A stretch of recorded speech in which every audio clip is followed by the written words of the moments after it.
আলাইকুম ওয়া রাহমাতুল্লাহি ওয়া বারাকাতুহু। আমি মোহাম্মদ আব্দুর হাওলাদার, শিয়ালকুনি মাধ্যমিক বিদ্যালয় বাকেরগঞ্জ বরিশাল থেকে। আজকে আমরা প্রেস ক্লাবের সামনে শিক্ষক সমাজ উপস্থিত হয়েছে আমাদের দাবি দেওয়া নিয়ে। আমরা দেখেছি বিগত আজকে আমার চাকরির বয়স 22 থেকে 22.5 বছর হয়েছে। বিগত সরকার আমাদেরকে বিভিন্ন সময় আমাদেরকে প্রতিশ্রুতি দিয়ে আসছে, কোনো সরকার আমাদের দাবি দেওয়া পূরণ করে নাই। আজকে আমরা শিক্ষক সমাজ আমাদের মেডিকেল ভাতা 500 টাকা, বাড়ি ভাড়া 1000 টাকা দিয়ে আমরা কুড়ের ঘরে থাকার মতো নয়। আমরা যদি ডাক্তার দেখাতে চাই, আপনারা কত পান বেতন?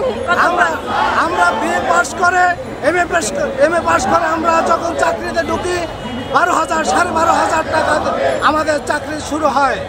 কিন্তু দেখা যায় একজন গার্মেন্টস কর্মী, একজন 8ম শ্রেণী পাস, তারা আমাদের থেকে দ্বিগুণ 3 গুণ তারা বেতন পেয়ে থাকে। আমরা যখন বাজারে যাই তখন তাদের সাথে আমরা বাজার করতে পারি না।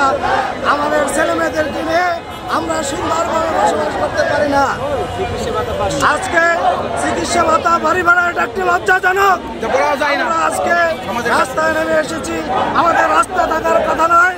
আমাদেরকে সরকার আমাদের মানসম্মত বাড়ি ভাড়া, মানসম্মত চিকিৎসা ভাতা এবং জাতীয়করণ করে আমাদেরকে শ্রেণীকক্ষে ফিরিয়ে দেবে। আমরা আশাবাদ। জাতীয়করণ করতে হবে, দিতে হবে। উৎসব ভাতা দিতে হবে, দিতে হবে।